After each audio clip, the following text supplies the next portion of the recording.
colo. Non dixen de que? Dunha princesa.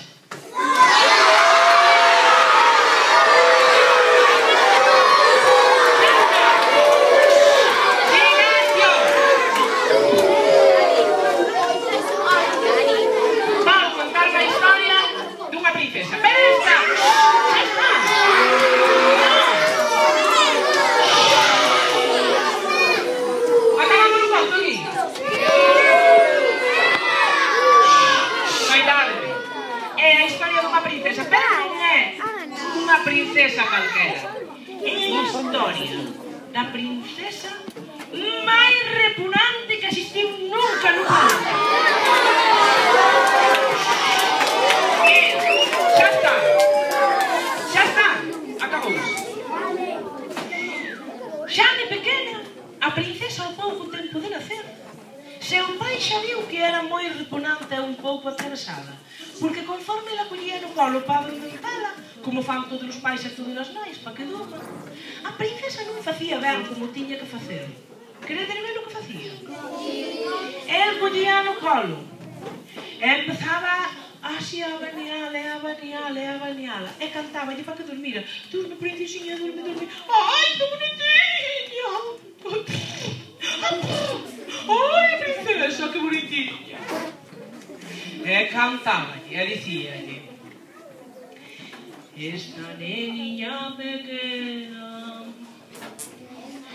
llena de enseñar a todo, a sumar e a restar, e a facer un pan no forno. Cando a princesa empezaba a cerrar os ollos que xa lle viña o soniño, e el facíalle eu, e a ela cerraba así os ollos. De repente sacaba o seu braciño pequeniño e delgadiño polo medio do colo de seu pai, e sabedes que facía? Dicíalle: cálate, pau! O pai vía que aquelo non era moi normal, e casi ia cantando: esta neniña pequena durme pequeniña, e na de mandar a escola, e lle de comprar un bombo, e a máis unhas castañolas.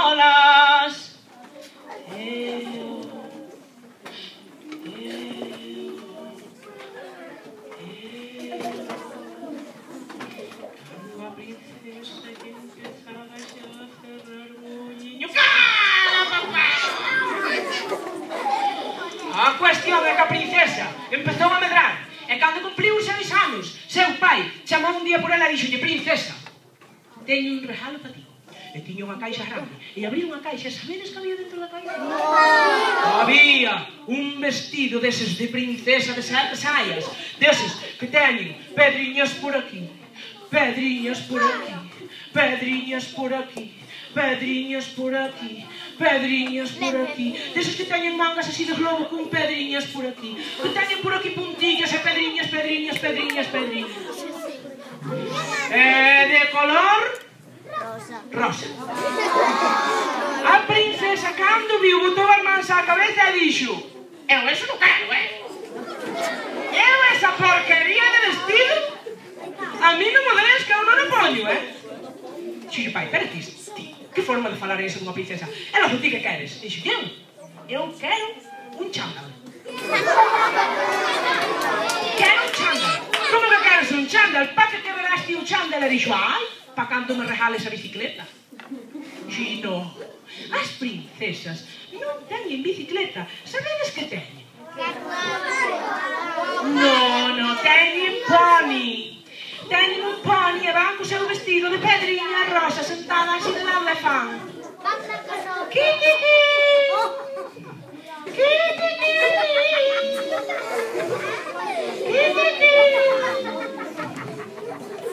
dixo ela: vai a porquería. E dixo el: pasa castigada para a habitación por falar así. Cando a princesa cumpliu por 20 anos, o rei chamou non dela e dixo: princesa, xa está chegando a hora de que seas reina, pero non hai ninguna princesa que se pode convertir en reina sin antes. Que hai que facer antes? casarse. E dixolle a princesa, casarme? Eu non quero, bueno, xa vos dixen que era un pouco remorante, non? Non quero montar a cada perrencha, non quero, eu non me quero casar. Sí, pai, bueno, menos historia, venga, pasa para a habitación que isto xa a maño veu.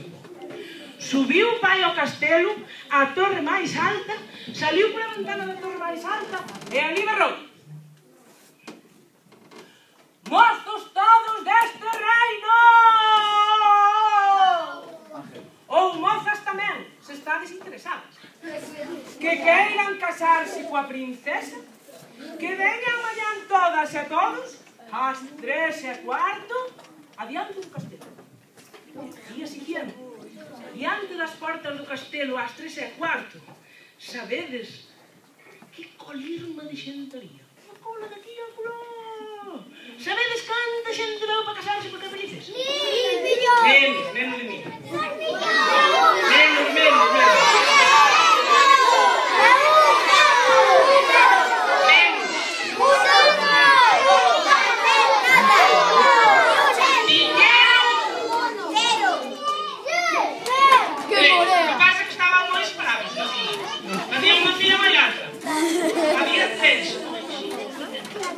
Había tres. E vou dicir como eran. Un era así, pequecho, prejordecho, con moitas pecas, o pelo rizo rubio.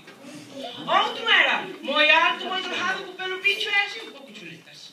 E o outro era nin gordo, nin trajado, nin alto, nin baixo, nin guapo, nin feo, nin rubio, nin moreno. Era de montón. Entonces, a princesa mirou para o primeiro e dixo: este non me gusta. Mirou para a segunda e dixo: este non me gusta. E mirou para a terceira e dixo: este non me gusta. Non me gusta ningún, papá. Dixo o rei: escolla agora mismo un, estou te dicindo que escolles agora un. Estou cansado das tuas tonterías. Escolla agora mismo un agora para casarte con ele. E ela mirou para unha e fixo: mirou para outra e fixo: mirou para outra e fixo: é que non me gusta ningún, papá. Pasa castigada para a habitación que xa escollo. Xora, non, escollo, non me castigues, escollo. Pois a ver, se teño que escoller, vou mirar pos tres ben a ver cal me gusta máis. É que non me gusta máis ningún, de verdad. Bueno, vale, xa está, xa sei o que me vou escoller. Vou escoller os tres. Cásame cos tres, papá, cásame cos tres, que... Mira, agora non me gusta ningún, pero a mellor dentro de 20 anos xa sei cal me gusta máis. Ti fallas un tornillo. Vas a castigada na habitación que xa escollo eu. E ali foi o pai, puxo os tres mozos en fila e díxolle: eu non vou escoller quen vai ser o que se case ca miña filla. O que se case ca miña filla vai no ter que ganar. Ides ter que ir polo mundo adiante e aquel que consiga traer un regalo especial único que pon a princesa vai ser o que se case con ele. E alá marcharon os tres polo mundo adiante e pasaron 2 anos. E sabedes que atoparon? Nada. Non atoparon nada. Un atopaba un ramo de flores. Eso era algo especial, como que dices? Que vai ser? A princesa tiña o seu propio xardín de flores no castelo. Outro atopaba unha caixa de bombóns. Eso era un seu regalo especial. Que vas? Ela tiña o seu propio pasteleiro no castelo. Outro atopaba un anel deses grandimos con pedrolo aquí grandimo. Eso era un regalo especial. Que va? A princesa xa tiña anéis en todos os dedos, incluso nos dos pés, non lle collía outro. Non tiña sitio para ele. Xa pasaron 5 anos e non atoparon nada, pasaron 10 anos e non atoparon nada, pasaron 20 anos e non daban atopado un regalo, pasaron 30 anos e os mozos xa eran vellos. E sabedes que atoparon? Nada. Xa estaban desesperados cando un día un estaba sentado diante da súa casa e pasou por ali un vello que lle dixo: chaval, a que ti estás buscando un regalo para a princesa? A que sí? Dixo: estou. Dixo: pois teño aquí. Meteu a man no seu bolso e sacou un espello. E el, bueno, espello, ten a princesa unha habitación con espellos polas paredes, espello no teito, espello no chao, vai así, e ves enteira. Dixo: ai, pero é que este non é un espello calquera, é un espello... E logo que fai? Pois mira, ti pasa aquí e dis: En vez de ver a túa cara, dís a calcar el ver a ver, dís, quero ver aquí agora mesmo os primos que teño en Asturias. E apareceche.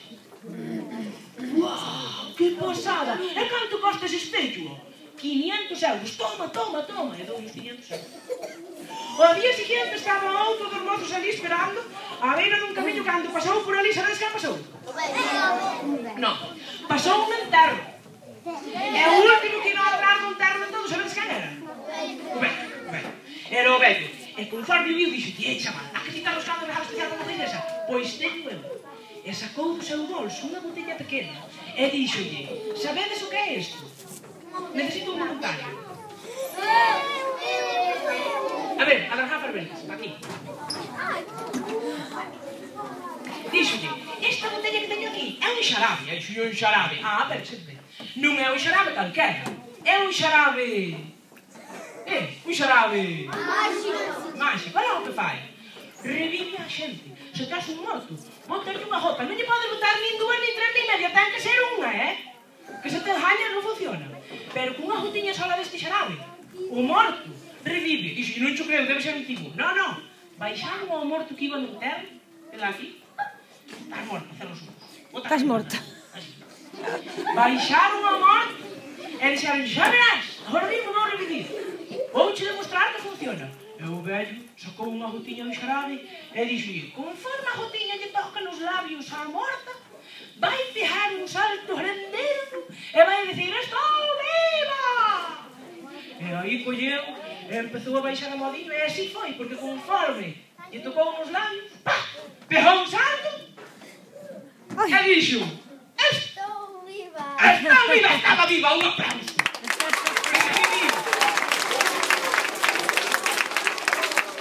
Dixo-lhe, compro-te agora mesmo, o campo vale 500 euros. Toma! E dou-lhe 500 euros. Ao día siguiente estaba o terceiro mozo que xa estaba desesperado, non tocaba nada, estaba xa sin buscar nada, deitado na praia tomando sol, cando pasou por ali. E lle dixo, que está buscando un especial, e dixo, pois teño un paquilé que é unha lanchiña, que fai esta lanchiña? Pois meteste na lancha e ti, o rapaz encarnado, vivo un sitio moi lonxe, ti, tío, que miras para atrás, que ten unha sudadera e ten unhas letras blancas. Dime un sitio moi lonxe. China. E dixo, meteste na lancha e dixo un sitio moi lonxe e en 5 segundos aparece na China. Meteuse ali e dixo, a China, en 5, 4, 3, 2, 1, na China, e dixo, compro ahora mismo 500 euros. O vello en 3 días gastou 1.500 euros, se marchou con eles, non se volveu a saber máis nada dele. Ao día siguiente, apareceron os tres mozos no cruce dun camiño e cada un viña presumindo máis. E dicía un, boa, eu teño un regalazo. A princesa vaise casar comigo por comer un regalo que mola máis. E o outro, bueno, non será tanta como eu tamén é bo. Meu mola moitino máis. A ver, demostra. E sacou aí o espello. Si lle ves? Este espello non é un espello calquera, Este espello podes ver aquí a quen ti queiras. Non che cremos nada. Demostra aí, demostra que se non decide. Dixo, vale, pois vou mandar que apareza aquí unha persona que conozamos os tres. A ver.